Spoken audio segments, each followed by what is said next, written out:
Bueno, básicamente para que os hagáis una idea, hoy os traigo una persona que, bueno, es abogada, tiene un máster en Derecho Informático, es doctora en Derecho Constitucional por la Universidad Complutense de Madrid, es doctoranda en la Universidad Pontificia, comillas, que es menudo nombre, cuenta con el premio Confilegal LegalTech en 2018, premio de Buenas Prácticas, AEPD en el 2019, es presidenta de la Asociación de Internautas, miembro del Grupo Expertos Derechos Digitales Mineco, patrona de la Fundación España Digital, miembro del Comité Científico de la revista Telos, de la Fundación Telefónica, profesora de posgrado y directora de doble máster de acceso a la abogacía, Business Analytics and LegalTech en UPC.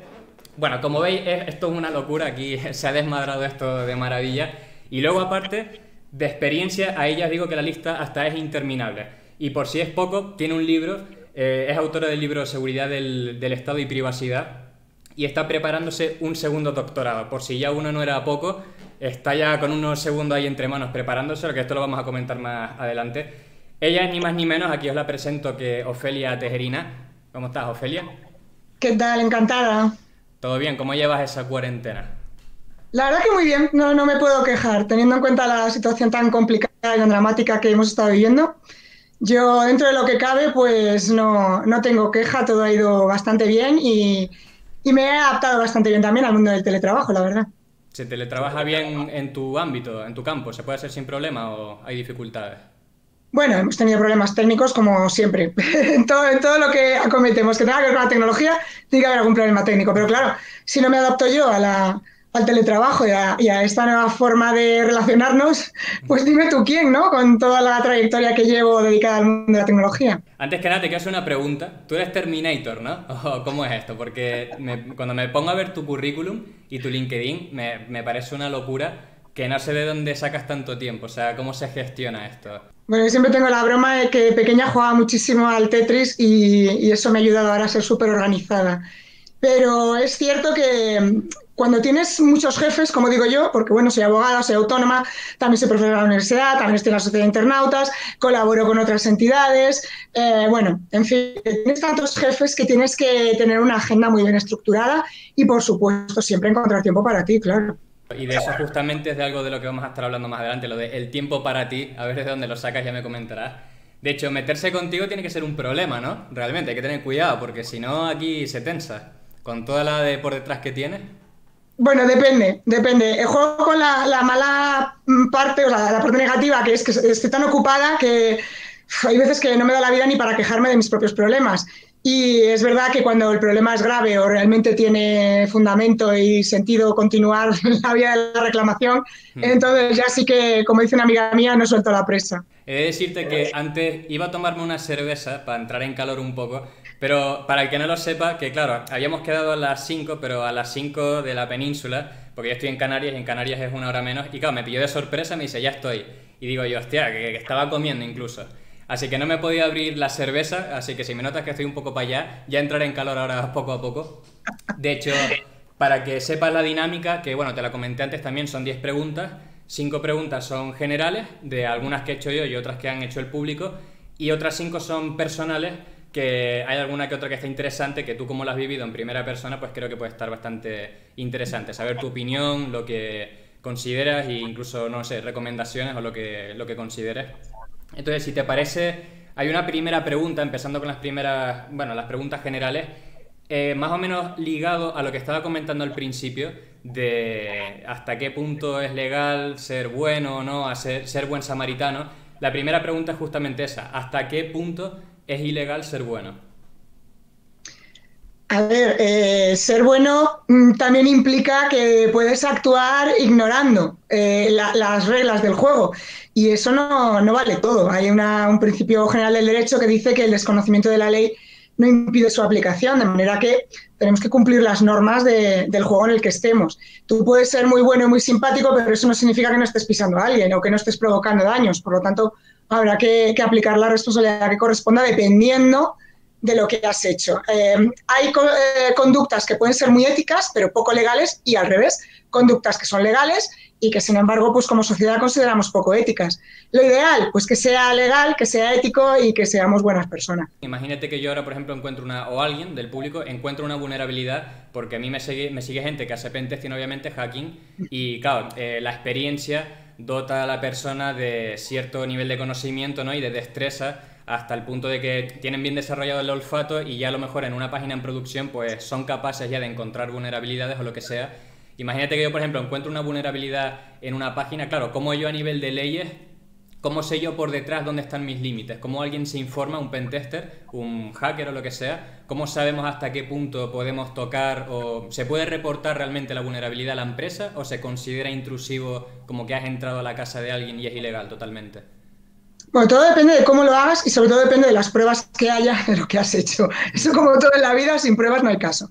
Pero tienes que tener en cuenta dos cosas muy importantes. Una es si estás provocando daños, si hay algún tipo de sabotaje o se puede considerar sabotaje informático porque inutilizas el sistema, por un lado, y por otro, si hay un acceso no autorizado a información confidencial, que pueden ser informaciones que son simplemente secretos de una empresa o de una administración pública que está protegido pues por la ley de secreto empresarial o por las normas que protegen la información confidencial de las administraciones públicas, o bien que hablemos de información un poco más sensible, que es aquella que contiene datos de carácter personal. Entonces, dependiendo de estas dos cosas, de si accedemos a información de forma no autorizada y si provocamos daño, que se puede dar conjuntamente, cuidado. Todo esto veremos el tipo de hechos que se van dando, tipo de pruebas que hay, para ver si hemos cometido un solo acto constitutivo de un ilícito o varios que pueden acumular sanciones. Por lo tanto, en la ley que se busca pensar en el resultado lesivo, el daño, algo que puedas indemnizar o reparar. Todo depende también de en qué situación nos encontremos. Claro, muchas veces me preguntan cosas parecidas y yo digo, vamos a ver, si tú vas por la calle y ves la puerta de una casa abierta y miras hacia el interior, nadie puede decir que has cometido un ilícito penal, un delito contra la inviolabilidad del domicilio. Simplemente la puerta está abierta y has mirado dentro. Diferente es que tú, estando la puerta abierta, que no has roto nada, que no has vulnerado ningún tipo de seguridad física, entras dentro de la casa y te pones ahí a olisquear y a cotillear qué es lo que hay dentro.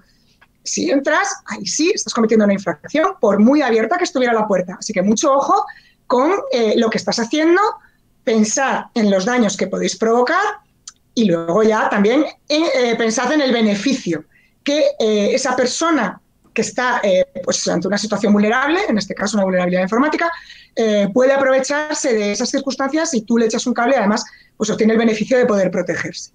Esto es justamente lo que nosotros en hacking, en pentesting, se le denomina OSINT, sí, lo que comentabas de que si la puerta está abierta y tú desde fuera ves lo que hay dentro, esto se podría como, es un símil a recolección de información pública, que al fin y al cabo hay técnicas que te permiten, por ejemplo, de una empresa, en base a un dominio, listar documentos que tengan expuestos de forma pública en rutas o lo que sea para recolectar información. Eso, por ejemplo, sí que estaría dentro de un marco legal porque es información pública, ¿no? A eso es a lo que te refieres más o menos. Sí, pero en la primera parte, que es la de acceso no autorizado a una información. Es decir, eso está abierto, yo accedo, no rompo nada y no he cometido ningún tipo de delito, ni de ilícito civil, ni administrativo, ni nada de nada. Pero ojo a lo que haces con esa información. Voy a poner otro ejemplo muy parecido al que acabo de poner de la casa. Yo voy por la calle y veo una ventana abierta y una persona que está, pues eso, desnuda o con su pareja o lo que sea. Yo lo estoy viendo, no estoy vulnerando nada porque de hecho está abierto. Pero yo no puedo grabar esa información. Si yo grabo eso, estoy cometiendo un ilícito contra la intimidad de esas personas porque están dentro de su casa. Y si además ya estoy accediendo a la información, grabándola, y en tercer lugar, si procedo a difundir esa información o a comunicarla a un tercero, estaré otra vez incurriendo en otro ilícito. Por lo tanto, son tres pasos diferentes y tres conductas que, si hay prueba de todo ello, puedo encontrarme con ese resultado lesivo que al final es un delito o un ilícito contra la protección de datos de carácter personal, que es de carácter administrativo, no penal. Y para meter un poco de miedo a los chavales que nos estén viendo y todo esto, ¿de cuánto podría ser una sanción? Supongo que que varía, ¿no? Dependiendo de la gravedad, pero o mejor, ¿qué es lo peor que te puede pasar habiendo tú como pentester encontrado una vulnerabilidad? Ponle de, no sé, he encontrado una vulnerabilidad que me permite obtener toda la base de datos de una empresa y les digo, mira, esto es lo que he conseguido hacer y muestro cómo estoy viendo la base de datos entera y se las reporto. ¿Qué es lo peor que me podría pasar? ¿Podría haber hasta cárcel y todo? ¿O eso ya es muy...? ¿O no se podría dar el caso? La pregunta que me haces en realidad es, ¿me pueden denunciar?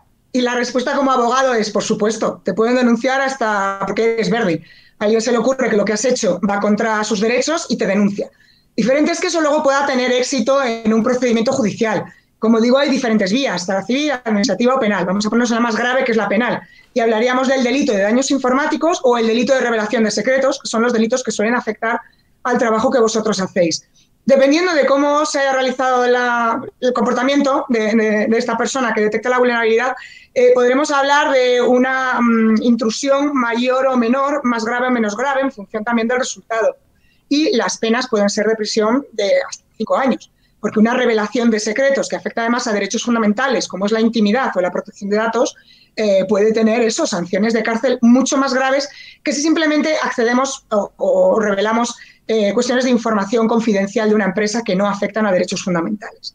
Claro, si nuestra intención es muy ética y somos muy majos y muy buenos y lo que queremos es decirle a ese empresario, oye, esto está abierto, no es lo mismo pegarle una patada a la puerta y entrar y decirle, oye, tu puerta es muy frágil, mira qué fácil he entrado, a decirle, oye, perdona, es que tienes la puerta abierta.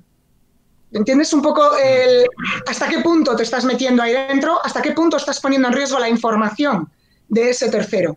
Ahí es donde tú tienes que reflexionar exactamente sobre cómo has llegado ahí, qué daños has provocado llegando ahí y si no has vulnerado ningún tipo de seguridad tecnológica, si no estás provocando ningún tipo de daño, asegúrate, si puedes, consulta a un abogado y luego ya comunicarlo. ¿Por qué? Como te decía antes, es que se denuncia. Es que ante una actuación así en la que llega alguien y te dice, oye, tu banco no es seguro. ¿Qué hace el banco? Denuncia, no puede admitir que su banco no es seguro. Entonces lo que va a querer hacer es denunciarte a ti porque le has craqueado el sistema, porque le has roto todas las medidas de seguridad. Quiere protegerse diciendo, no, yo tenía puerta, pero tú la has roto. Y es lo que va a intentar ante un juzgado, demostrar que lo rompiste. Ahora bien, casi todas las denuncias que ha habido en este sentido, al menos en España, terminan con un archivo por falta de pruebas de bien ese acceso no autorizado, rompiendo algún tipo de medida de seguridad, o bien la inutilización del sistema, ese boicot al sistema informático. ¿Cómo defiende un abogado a alguien que ha, por ejemplo, vulnerado toda una base de datos? O sea, ¿cómo se puede llegar a defender a alguien que ha sembrado tanto caos, de buena intención realmente? Pero claro, para defender a una persona así, ¿cómo se le puede llegar a defender entonces si ha hecho algo que no debe, tan crítico como, no sé, dumpear la base de datos en el peor de los casos, aunque los hay peores?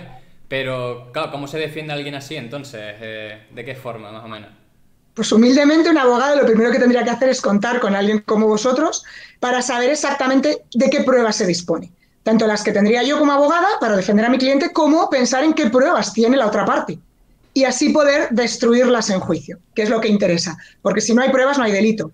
Entonces, si las pruebas que tiene la otra parte no son concluyentes, no determinan que esta persona ha provocado algún daño, porque el daño también tienen que demostrarlo, ¿eh? No basta con decir, ay, es que me ha fastidiado el sistema y no he podido operar. Bueno, si tú estás diciendo que te han provocado unos daños y que además necesitas una indemnización por ese, pues has dejado de ganar dinero porque han inutilizado el servicio o porque has perdido mucho dinero pagando a alguien que lo repare el daño que has hecho, etcétera, pues tendremos que ver exactamente con qué armas tenemos, ¿no?, en este juego, porque al final es una lucha. Y una vez que tenemos claro dónde podemos atacar al contrario, justificar ante el juez que las pruebas no son concluyentes en la medida de lo posible o que aunque las haya, los hechos no son constitutivos de delito. El primer paso no es grave lo que ha ocurrido. No estamos hablando de un daño grave. No se ha vulnerado tampoco ningún derecho fundamental. Ninguna persona ha visto violada su intimidad o su derecho a la protección de datos o su secreto de las comunicaciones. Ninguna persona jurídica ha visto vulnerado su derecho al honor con lo que ha hecho esta persona. De esa manera, por ejemplo, sacaríamos todo esto del contexto penal. ¿Puede que se quede en una sanción administrativa? Pues va a depender mucho de los hechos. Pero en primer lugar, deberemos ver con qué pruebas contamos y cómo ha sido cronológicamente todo el iter criminis, lo que llamamos el camino de los hechos hasta llegar a ese final. Y para todos aquellos que no puedan, por alguna razón, hacer uso de un intermediario como un abogado, por ejemplo, bueno, aquí está pasando otra vez un avión, pero lo voy a dejar esta vez en el vídeo, ahí que pase, que tome protagonismo. Para todo aquel que no logre, bueno, que no pueda por X causa hacer uso de un intermediario como un abogado para casos como estos, ¿qué recomendación les darías a los chavales que nos estén viendo y chavalas de cómo podrían llegar a reportar de forma sutil, porque por lo que veo tiene que ser bastante sutil, cómo se lo podría llegar a reportar a una empresa que tiene una vulnerabilidad? Porque, por ejemplo, curiosamente, hay una vulnerabilidad que yo reporté a una entidad que se llama AirDroid, que es una aplicación que te permite controlar el móvil desde el ordenador y todo esto. Y recuerdo que les reporté, claro, lo que pasa es que ahí no afecta a ningún, no estás exponiendo datos ni te estás metiendo en la empresa, era una vulnerabilidad que encontré a nivel de aplicación que desde mi propio móvil probando, claro, me permitía, digamos, romper la aplicación. Bueno, lo reporté, me respondieron, hasta me hicieron, bueno, no tenían un plan de awards y hasta me pagaron, en plan como diciendo gracias a mí y a un compañero. Pero claro, ahí me acabo de dar cuenta que es una situación distinta, no es lo mismo que estar mostrando cómo te has metido en una base de datos. Pero para todos aquellos que no tengan la capacidad de tener un abogado, un intermediario, ¿cómo dirías que lo podrían reportar de forma sutil? Bueno, acabo de comentar la importancia de las pruebas. De evidencias electrónicas sabéis vosotros más que nadie. Y si alguien es capaz de demostrar que tú estuviste ahí, mal asunto. Entonces, lo primero, que sea muy complicado demostrar hasta qué punto tú has podido acceder a esa información. Si la puerta estaba abierta y simplemente echaste un vistazo, no tienes que preocuparte de nada, eso no es un problema. Pero si has entrado en la casa, no lo hagas. Intenta no entrar, verlo desde fuera, etc. Entonces, primero, valorar qué tipo de pruebas puede tener el contrario frente a ti. Y en segundo lugar, investigar un poco a esa empresa. Las empresas lo que tienen es mucho miedo de una crisis reputacional, que se sepa que no tienen sistemas seguros. Procurar que todo lo que hagas, incluso el reporte, no ponga en juego ese honor, esa imagen de la empresa. Y investigar un poco el talante también de a quién te estás dirigiendo. Si son, pues incluso tienen a lo mejor algún tipo de programa de cazarrecompensas, que también alguna no sabes. Esto en Estados Unidos es mucho más habitual que aquí, aunque aquí cada vez empieza a haber más, ¿no? Que contratan a expertos para que puedan localizar esas vulnerabilidades y además a cambio de una recompensa que puede ser además un buen puesto de trabajo. Pero no juguéis a ser protagonistas de una película en Estados Unidos, porque aquí las cosas no funcionan así. Aquí las cosas se persiguen, las crisis reputacionales de las empresas se las toman muy en serio, porque tienen muchísimo que perder. No provocas un daño informático, provocas un daño de imagen que le hace tener pérdidas a veces millonarias, por lo tanto, ten mucho cuidado, porque incluso aunque tú fueras absuelto en un procedimiento judicial, el daño que te provocan y el gasto que tú vas a tener contratando un abogado, pagando al procurador, pagando incluso a un detective en el caso de que hiciera falta, etcétera, al final es que no te compensa. Entonces, primero, ten cuidado de dónde estás, tenlo muy claro, no puedes entrar en casa de nadie sin su permiso, no puedes, aunque estés viendo cierta información, no es lo mismo ver la información que cogerla y luego difundirla. Recordad estos 3 pasos. ¿Dónde estáis y qué estáis haciendo? Por lo tanto, el objetivo final, que sea siempre, no he provocado ningún tipo de daño, ni he entrado aquí sin autorización. Si eso lo tenéis claro, bueno, pues investigad cómo es esa empresa y a lo mejor podéis poneros en contacto con alguien sin desvelar demasiada información. Pues, ¿te parece si te hago la segunda pregunta? Que, bueno, en verdad fueron múltiples en una, pero bueno, aquí hoy de viernes acribillando preguntas, como debe ser. ¿A qué velocidad consideras tú que va la legislación en materia de cibercrimen con respecto a los delitos? ¿Consideras que la justicia está preparada a nivel de conocimiento para poder juzgar en este ámbito? Porque, como sabes, a día de hoy surgen un montón de vulnerabilidades, de casos nuevos, es infinito y claro, supongo que eso por detrás, yo recuerdo cuando a veces me comentabas hace meses que te tenías que estar continuamente actualizando porque todo cambia y es muy dinámico. ¿Cómo se vive eso de ese lado? ¿Y realmente crees que está preparada para juzgar en este ámbito? Bueno, hay 2 partes importantes en esta pregunta que me has hecho. Uno es cómo se adapta la legislación a la tecnología y otra es cómo se adapta el sistema judicial. Mira, las leyes siempre van por derecho de la realidad. O sea, cuando el Parlamento aprueba una ley, no puede prever lo que va a pasar mañana. Es muy difícil. Y tampoco se aprueba la ley por lo que ha pasado ayer. Son situaciones muy excepcionales. Y tampoco es deseable que sea así. O sea, la ley hay que aprobarla con una intención de permanencia. No aprobar una ley que me sirva para lo que ha pasado en estos 2 meses y que esa ley luego el año que viene sea inaplicable y tengamos que hacer otra. O sea, es una economía legislativa, digamos. Vamos a optimizar los recursos que tenemos para hacer normas que nos duren. ¿Esto puede hacerse? Por supuesto. ¿Con la tecnología? También, claro que sí. De hecho, yo siempre hablo de, imagínate, un principio que aplicamos muchísimo en el contexto de la tecnología y es la diligencia del buen padre de familia, la diligencia de vida. El ser diligente y no negligente en el cuidado de la información que manejas, también a través de sistemas tecnológicos.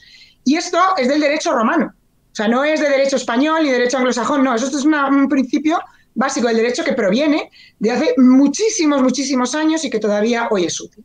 Conductas, el derecho al honor, el derecho a la intimidad, con la tecnología no puede haber un dilema más actual que la privacidad contra la seguridad.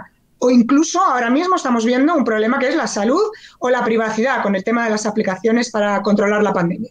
Entonces, el derecho tiene muchísimas herramientas para ser aplicada al mundo de la tecnología. Además, el derecho tiene herramientas de autocompletar. Es decir, allá donde hay una laguna legal, el derecho puede promover y proveer fórmulas que no necesitan una aprobación de una legislación ex profeso para eso. Entonces, lo que tenemos que pensar es si realmente hace falta adaptar una norma y entonces ir a ello. Pero las normas hay que adaptarlas en arquitectura, en medio ambiente, en medicina. La medicina también se actualiza cada 2 por 3. Entonces, no hay que echarse las manos a la cabeza con la tecnología y las leyes. Hay leyes que se pueden aplicar. La ley siempre, como digo, se aprueba con una vocación de permanencia, que implica cierto margen de flexibilidad para que los juzgados, y ahí es donde vamos al tema de la justicia, puedan aplicar esas normas a lo que está ocurriendo, pero en ningún caso es deseable crear una norma para lo que está pasando ahora. Es decir, prohibimos el uso de los teléfonos móviles para... Hola, es que pasado mañana ya no existe el teléfono móvil. Por lo tanto, la ley ya no es aplicable, porque la ley tiene que ser muy ajustada al caso que se está valorando. Y en los juzgados, la formación de los jueces. Bueno, si es que un juez tampoco sabe todo de arquitectura y de medicina, como estoy diciendo. De manera que tienen que contar con los expertos que les asesoren correctamente en cómo ha de aplicarse esa norma al funcionamiento exacto y correcto de la tecnología. Sí que es verdad que estamos viendo que tanto juzgados como legisladores con el tema de tecnología están matando moscas a cañonazos. Muchas veces por el puro desconocimiento de cómo funciona la tecnología se aplica, por ejemplo, la responsabilidad de los proveedores de servicios, de Internet, de la sociedad de la información, pues atajando por el camino. Mira, no sé lo que ha pasado aquí, no sé quién es la culpa, pero tú eres el prestador de servicios, tú pagas. Esto lo estamos viendo, por ejemplo, con la edición de contenidos, ¿no? En un foro o en las redes sociales. Pues la red social X la tiene responsabilidad por lo que ponemos los demás. Bueno, pues todo esto tiene un engranaje jurídico y de recursos. Claro, luego la justicia tampoco lo puede perseguir todo. Si los jueces y la policía estuvieran todo el día persiguiendo las injurias, los insultos en Internet, imaginad, es que no había otra cosa en el día. Entonces, hay que ser también sensatos. Pensad que la seguridad en informática no existe 100% como no existe en la calle. Ahí te pueden robar el bolso, te pueden robar la cartera y no encuentras a esa persona en la vida. Y eso nos pasa con la tecnología. Te pueden robar las credenciales, te pueden descifrar información y encontrar a la persona culpable. Pues a veces se puede, por supuesto, y hay condenas, y otras no. Entonces, yo creo que tenemos una imagen demasiado floja de lo que es la justicia en el mundo de la tecnología y para nada es así. Y eso de que hay, bueno, supongo que hay bastantes legislaciones para, bueno, que respetan el derecho humano, ¿no?, de las personas. ¿Por tu experiencia consideras que se respeta el derecho que tienen los humanos, básicamente, o no se respeta? Sí. A ver, tenemos leyes, pero no solo a nivel español, también a nivel europeo, que son aplicables aquí, que nos dicen que los derechos humanos en Internet también se aplican. La libertad de expresión, la libertad de información, el derecho a la protección de datos, la intimidad, el honor. Todos esos son derechos diferentes. Y todos tienen sus propias garantías. Están así para poder protegerlos mejor.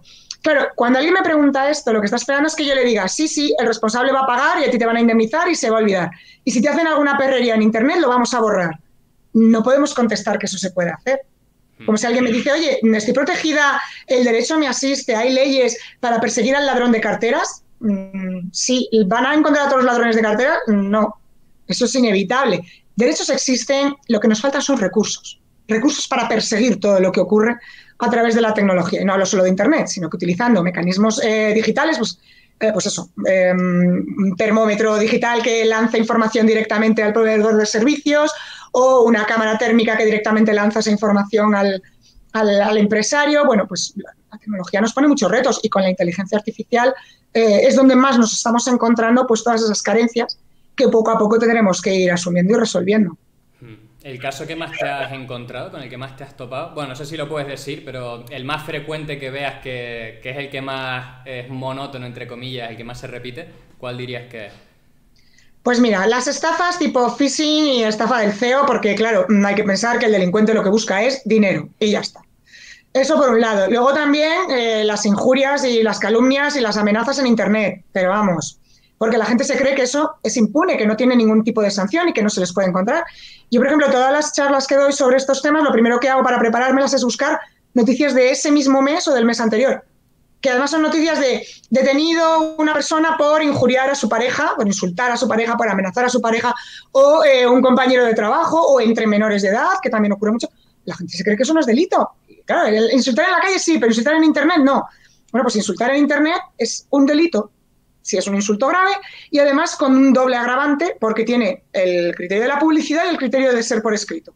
Por lo tanto, es un delito con un doble agravante, más grave que se lo digo a alguien en la calle. Entonces, muchas veces es el gran desconocimiento de la gente, que hacen cosas sin saber que eso es delito. Luego está también el ignorante puro y duro, que se graba cometiendo un delito y luego lo cuelga en las redes y dice, mirad qué chulo soy.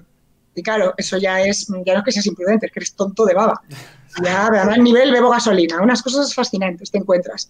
Entonces, gracias a la tecnología, pues muchas veces podemos encontrar a esta gente, por lo tanto, es de agradecer.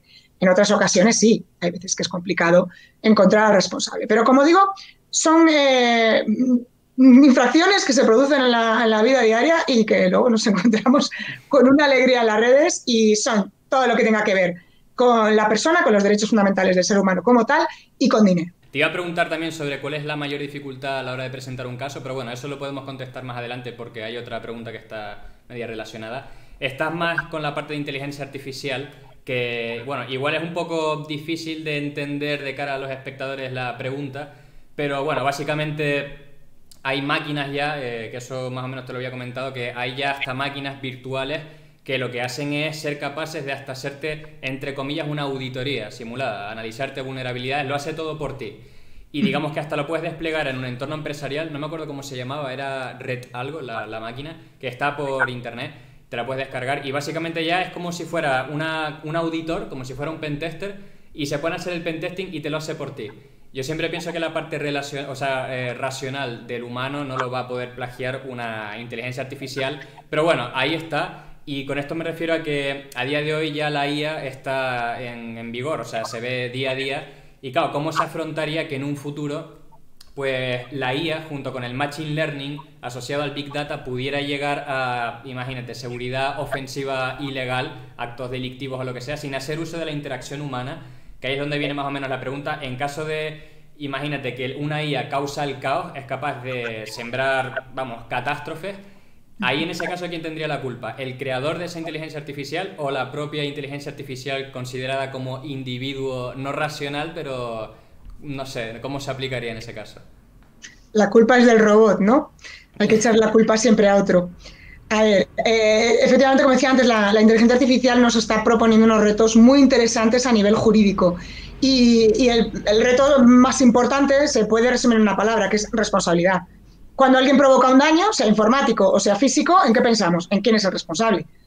Lo primero que tenemos que pensar es quién estaba detrás de todo eso, ¿no? Da igual de lo que estemos hablando, me da igual de un acceso no autorizado que decíamos antes, de unos daños informáticos, que de una inteligencia artificial.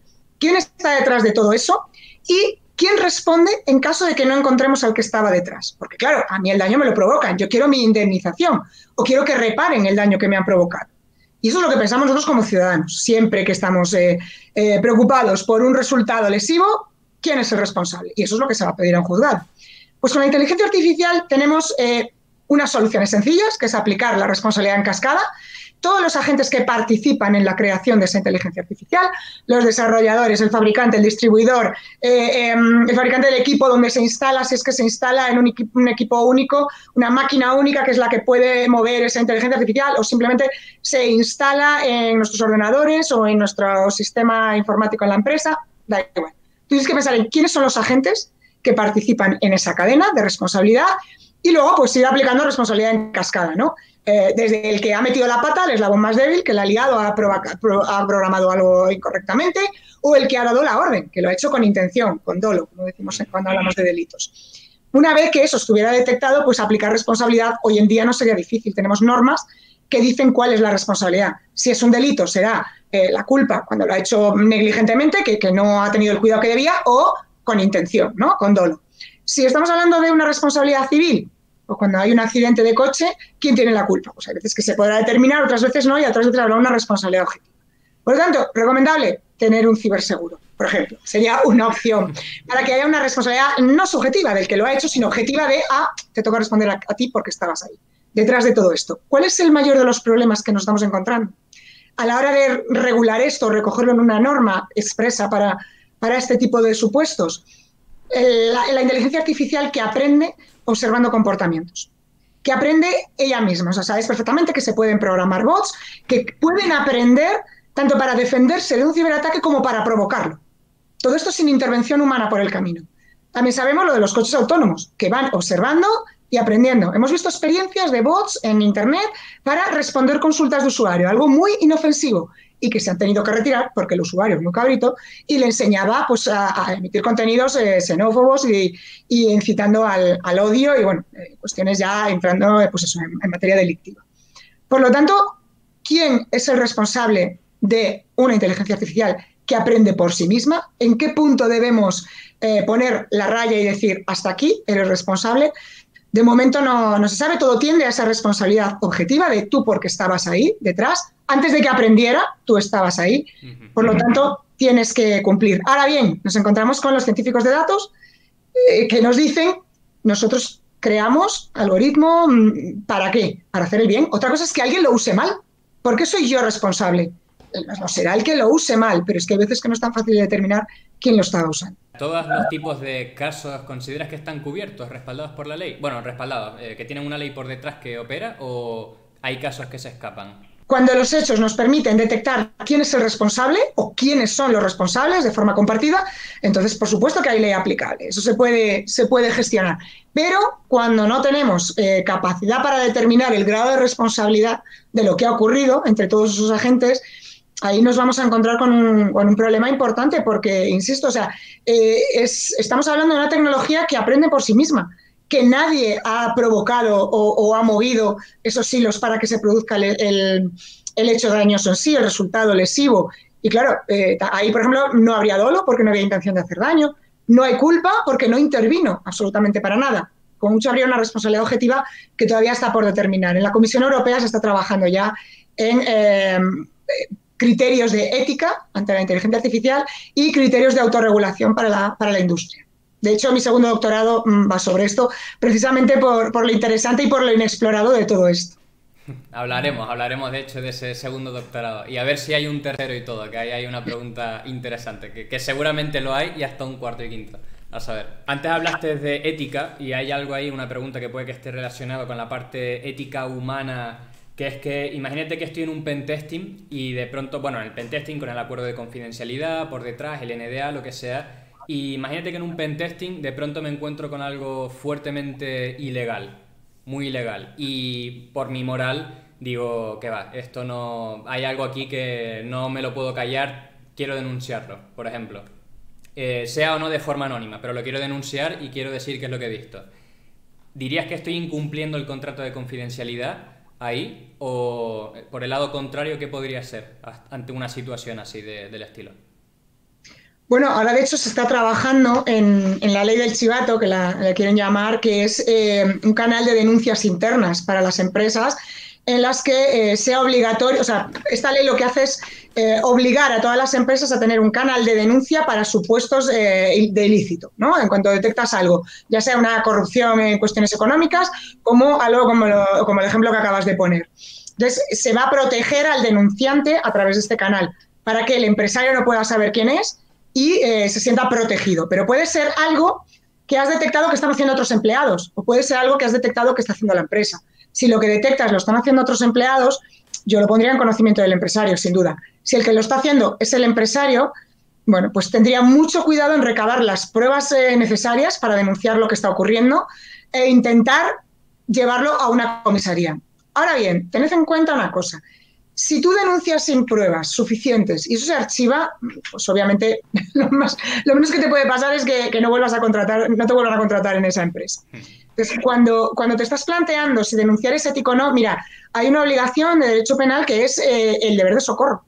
Si se está produciendo algo tan grave, y tú no, imagínate un acoso a través de las redes que tú lo has detectado pues porque tenías esa posición con la tecnología, eres el responsable informático de la empresa, lo que sea, y detectas que está ocurriendo eso. Tienes que denunciarlo. Tienes que denunciarlo porque también se puede llamar un delito por conculcar el deber de socorro, una omisión de socorro. Al no hacer nada, ya estás cometiendo un delito. Denunciar hechos delictivos, en teoría, nos compete a todos los ciudadanos. Por eso se está obligando a estos canales de denuncia interno en las empresas, y es algo en lo que se está trabajando ahora y se va a poner obligatorio. Claro, si tú me preguntas de forma general debo denunciar, tengo que decir que sí, según la ley es así. Si me pides un consejo, te diré que tengas muchas pruebas de lo que está ocurriendo, que eso no se pueda quedar en agua de borrajas y que llegue a un juzgado y eso se archive, porque el perjuicio al final lo vas a sufrir tú. Y luego que tengas también en cuenta que a lo mejor hay veces que nosotros pensamos que se está cometiendo un delito y simplemente es algo poco ético, pero es legal. Entonces ahí a lo mejor no compensa denunciarlo.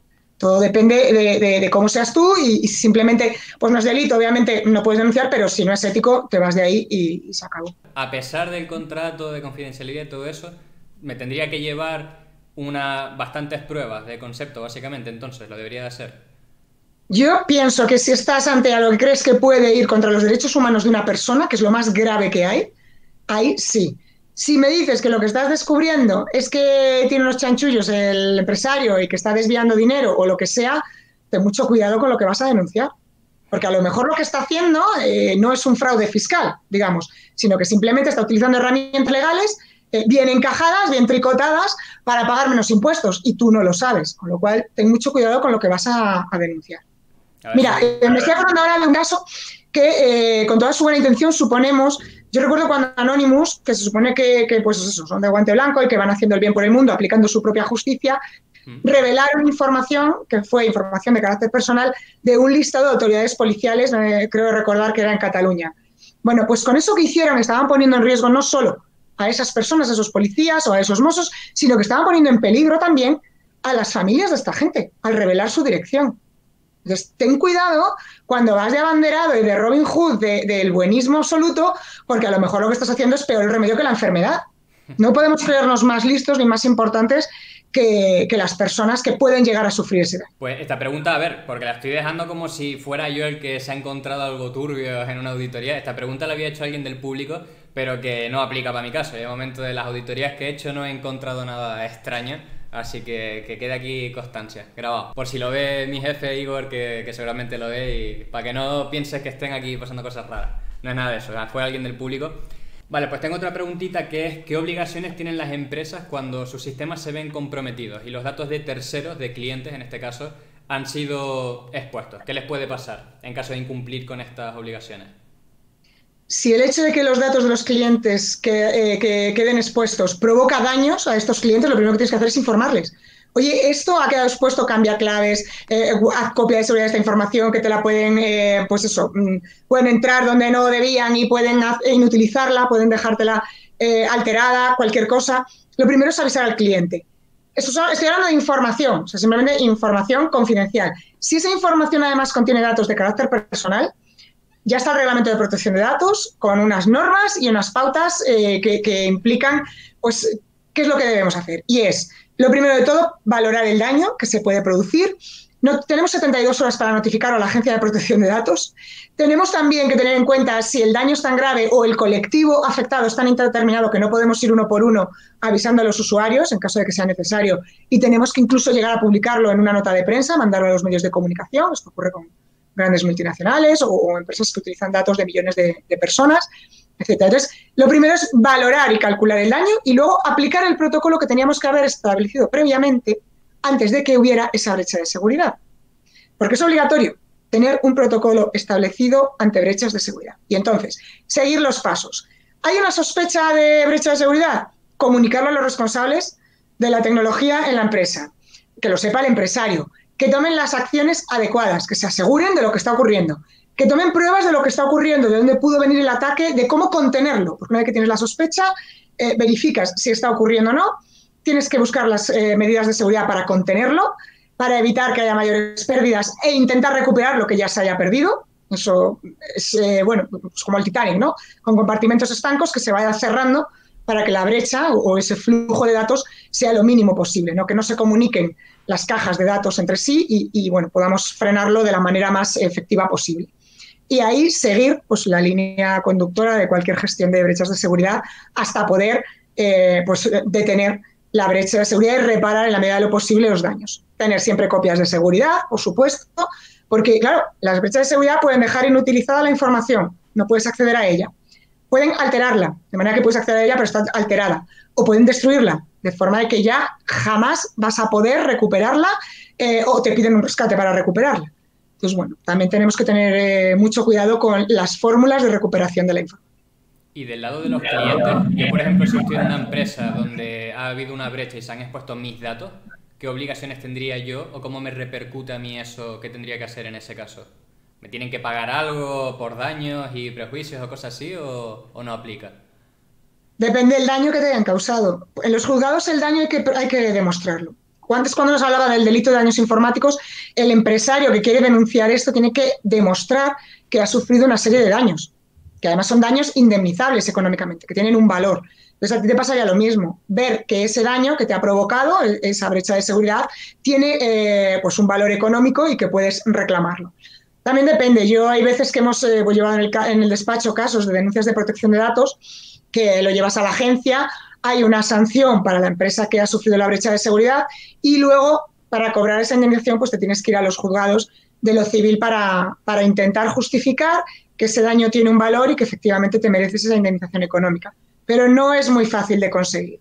Es verdad que en teoría y según la norma pues todo daño debe ser indemnizable, pero no siempre es fácil demostrar eso. Después de echar un vistazo rápido a tu currículum, que bueno, lo comenté al principio y lo dicho, seguramente me hayan faltado un montón de cosas más, porque lo dicho, eso da para un libro entero, por lo que estuve viendo. ¿De dónde sacas tiempo para ti? Pues organizando mi agenda lo mejor posible, trato de gestionarla de manera que me queden los lunes y los viernes libres, porque sé perfectamente que durante la semana al final voy a tener que cubrirlos de alguna manera. Y eso normalmente me asegura, y lo digo entre comillas, tener el fin de semana disponible. No siempre lo consigo, muchos fines de semana me toca trabajar, pero bueno, a veces el problema es que me gusta mi trabajo y claro, cuando te gusta tu trabajo no sientes que estás trabajando. Y cuando quieres parar realmente es porque ya de verdad el cuerpo no te da más y necesitas respirar un poco. Aún así, me dicen muchas veces que no soy capaz de desconectar y yo sí, claro que soy capaz. O sea, yo me puedo pasar un día entero sin hacer absolutamente nada. O sea, sentarme por la mañana a ver la tele, mirando redes sociales o haciendo un puzzle y por la tarde dormir la siesta, dar un paseo. Se acabó el día. Maravilloso. O irme una semana de vacaciones a la playa y olvidarme de que el mundo existe más allá de hablar con la familia por teléfono y se acabó.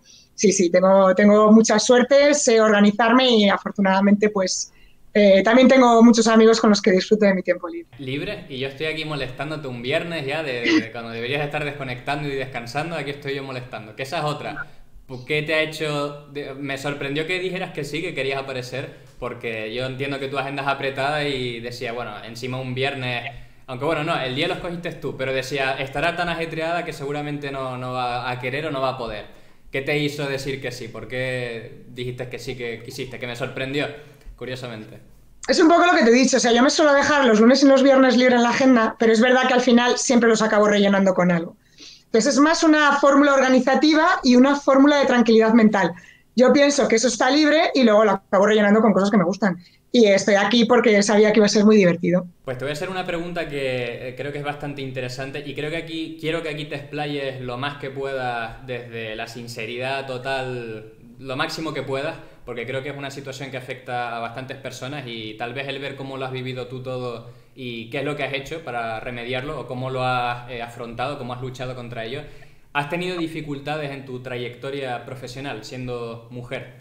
Y en el campo de la ciberseguridad, de la abogacía, de toda tu trayectoria, ¿has tenido dificultades? Bueno, podría decir que sí, pero mira, te lo voy a contar en modo positivo. He tenido dificultades en el mundo profesional en general porque empecé hace 20 años a meterme en el mundo del derecho y la tecnología. Hace tanto tiempo, imagínate, en 2001 no había lo que tenemos hoy, no había tanta especialización y no era fácil, ¿no? No era fácil ni siquiera encontrar información que fuera interesante para investigar o para leer o para escribir incluso. Entonces, he tenido esas dificultades. Además, claro, los que dominaban un poquito lo que había en estas materias eran normalmente pues, señores muy formados, con muchísima trayectoria y muchísima experiencia en las universidades y bueno, era muy difícil entrar en ese círculo, pero sí que he tenido mucha suerte porque me he ido encontrando con gente que me ha ayudado muchísimo, que me han tomado absolutamente en serio. Si he tenido problemas, ha sido tanto por culpa de hombres como por culpa de mujeres que me han puesto zancadillas. En alguna ocasión algún hombre me ha dicho una barbaridad y en alguna ocasión alguna mujer me ha tratado bastante mal siendo compañera. Y lo único que te puedo decir es que cuando algo te gusta, tú sigues tu camino. Digo que es suerte, pero también es verdad bueno, al final he sabido encontrar los sitios donde yo quería trabajar, la gente con la que quería colaborar, el objetivo de formación que yo quería completar y eso es lo que me ha ido guiando. Al final estamos en un mundo en el que todo se mueve gracias a la tecnología y gracias al derecho, porque esto es así, y creo que todavía me queda mucho por hacer. Todavía muchas veces siento la necesidad de decirme a mí misma, Ofelia, llevas 20 años trabajando esto, lo has visto 1000 veces esto, porque todavía, claro, todo es nuevo, todo cambia, todo viene de repente. Tengo la misma sensación de solo sé que no sé nada, ¿esto qué es? Pues tengo que ponerme a estudiar mañana. Y esta sensación la tengo ahora, porque, bueno, mañana igual no, pero el lunes yo tengo que ponerme a estudiar. ¿Sigues teniendo esa sensación? Que esa era una de las preguntas del final, de si sientes que a pesar de todo lo que sabes, sientes como que no sabes nada, que a nosotros en Pentesting también nos pasa el estar todos los días aprendiendo nuevas técnicas y a pesar de pensar que ya te las sabes todas, no, sigues aprendiendo y es un sinfín. Me imagino que en tu parte es más incluso, porque me imagino que las cosas que te tienes que aprender, que me imagino que no son pocas, tienen que ser una locura eso. Sí, sí, están continuamente surgiendo informes de instituciones especializadas, de la Agencia de Protección de Datos, de la Comisión Europea, del Supervisor Europeo de Protección de Datos, de la Comisión o el Comité de Bioética, que también tiene cosas que son aplicables al mundo de la tecnología. Al final te encuentras con una cantidad de informes, de opiniones de expertos, compañeros que saben muchísimo más que yo, que quiero leerme para saber si estoy de acuerdo o no, porque a veces también discrepo. Y luego normas que se aprueban también, que bueno, a veces no es necesario aprobar tantas leyes, parar un poquito, que no nos da tiempo. Y es absolutamente imprescindible afrontar esta profesión del derecho y la tecnología con la conciencia de aprender y estar continuamente actualizado. Si crees que eso es estudiar derecho romano y sentarte a repetir lo mismo continuamente, en absoluto. Y a esto también me ayuda mucho el ser profesor. Ser profesora en la universidad también me obliga a estar actualizada y luego, por supuesto, pues estar en redes sociales como en Twitter o LinkedIn, siguiendo a los mejores referentes en la materia. A veces abro Twitter y me bloqueo viendo tanta información porque no me da tiempo a leerlo. Y soy de esas que me mando cosas al correo diciendo, bueno, para leer, para leer, para leer. El día que me siente a leer todo lo que tengo almacenado pendiente, pues necesito otra vida. Y un par de cafés también. Bueno, y cafés y cafés y cafés, dos dices, con eso no me llega ni de broma. En nuestro campo pasa una cosa que es que hay mucho ego. Demasiado, demasiado ego. Cuando tú dijiste antes lo de que te hacían, bueno, que te han hecho la zancadilla tanto hombres como mujeres, ¿es por temas de ego también? De no, yo sé más, ¿a dónde vas tú? Que no tienes experiencia, cosas así, ¿o es por otra cosa? Sí, la verdad es que sí. Es que el peor de los problemas al que me he enfrentado es el ego. Y el ego no sabe de hombres y mujeres. Eso yo lo tengo clarísimo, al menos es mi experiencia. Recuerdo una vez un compañero al que admiro muchísimo porque es súper inteligente y, bueno, controla, sobre todo protección de datos, es un crack. Me dijo una vez, dice, pero ¿y tú cómo lo haces para llevarte bien con todo el mundo, no? Porque entre abogados pues hay rencillas, que es un poco el mundo en el que yo me muevo y siempre está pues eso, que si yo soy más listo llevo mejor la corbata o yo llevo mejor los tacones. Y la verdad que le dije, mira, tiendo a rodearme de gente muy buena, hay abogados maravillosos, magníficos, tengo grandísimos amigos y también es verdad que yo no compito o intento no competir. Yo tengo mi objetivo, que me gusta la formación en la universidad, me gusta ser investigadora, por eso me he metido en otro doctorado, me gusta mi trabajo en el despacho, aunque últimamente me da menos tiempo a llevar clientes y realmente no estoy en competencia con otros compañeros para llevarme méritos. Y yo creo que eso es un poco también lo que me ha ayudado a tener la salud mental un poquito mejor, o eso creo yo, que todavía no me he vuelto loca. Bueno, pues quedan dos preguntas. Otra de ellas sería, ¿qué consideras que es lo más complicado de tu campo? Y antes lo que comentabas, bueno, tú tienes un montón de cosas, sigues diciendo que a pesar de saber todo lo que sabes, que no es poco, sigues teniendo la sensación de que no sabes nada, como nos pasa a nosotros también. Aún así, de algo, de todo lo que tienes que estar orgullosa, digo yo. O sea, habrá algo que te habrá costado un montón. Igual que, por ejemplo, en nuestro campo, a mí la certificación del OSSP fue una bastante dura y para mí es lo que más me ha llenado de orgullo tenerla. Supongo que de todo lo que tienes hay algo también que te ha hecho sentir orgullosa, ¿no? Sí, sin duda. Eso de, Ofelia, llevas 20 años trabajando estos temas, era lo que más te gustaba de todo lo que habías estudiado cuando hiciste la carrera, cuando yo hice Derecho. Todos los temas que vi, el que más me gustó fue el que no existía en las materias de cada curso, sino que me lo encontré al salir. Y llevo tanto tiempo trabajando todo eso que decir ahora, oye, es que me puedo dedicar a mi objetivo, que era esta especialización, que jamás creí que podría conseguirlo. Yo he trabajado como abogada en un despacho muchísimo tiempo llevando todo tipo de temas. Y al final, el poder ver que sigo pues, trabajando y conociendo, además en la primera línea de batalla, los temas más interesantes, la verdad que me hace sentir súper orgullosa de decir, mira, has llegado a la primera línea de batalla. Es que estás viéndolo todo, pues eso, en la primera fila. Y eso me hace muchísima ilusión. Además, como si fuera, pues eso, que acabo de salir del cole y me he encontrado con cosas súper interesantes para aprender más. Me gusta estar en primera línea, haber llegado hasta aquí para seguir aprendiendo. Eso es de lo que más orgullosa me puedo sentir. Y luego también, pues hombre, estoy muy contenta porque mis padres pues también están contentos conmigo. Claro, eso también cuenta. Mirarás para atrás, supongo, y ves que ha pasado rápido todo. Sí, ha pasado rapidísimo y cada vez más. Dios mío, Que pasa es muy que es rápido la vida. tremendo. Sí, pero también pienso que he aprovechado el tiempo.